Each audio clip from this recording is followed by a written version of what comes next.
Back then, the kind of the freedom in Orange County was contagious. You know, you ended up basically believing that anything was possible. When we first started, sat down with Walter Hoffman, Jeff and I, and we go in and we meet him in his office, and we sat down and he looks at Hackman, and he's just in typical Walter style. He goes, Hackman, I know you.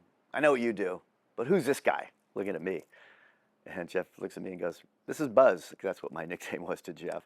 This is Buzz. And he goes, well, what do you do, Buzz?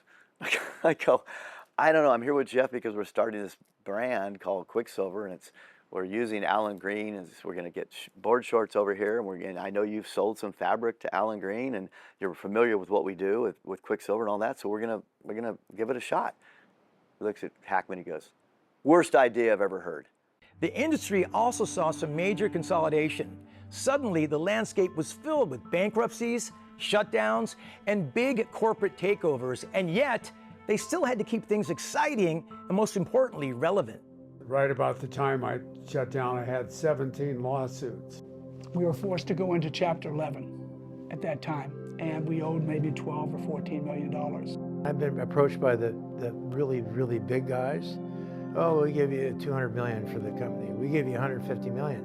What are you going to do with it then? Oh, well, you know, don't worry about it. We'll just buy it and it's ours. I think people got a little greedy. They thought that money would continue to explode, and then the first company that went public changed everything.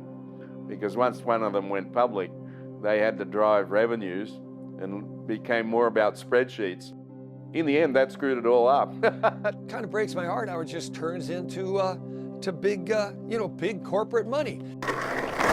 Oh! Woo! Ow! Orange County as a whole supports these brands that are coming out of Orange County because they feel, in a sense, like they're also theirs. You know, Orange County by then, particularly during the 80s, had earned the title of being the business capital of the surf industry globally. And I think that title is still intact today.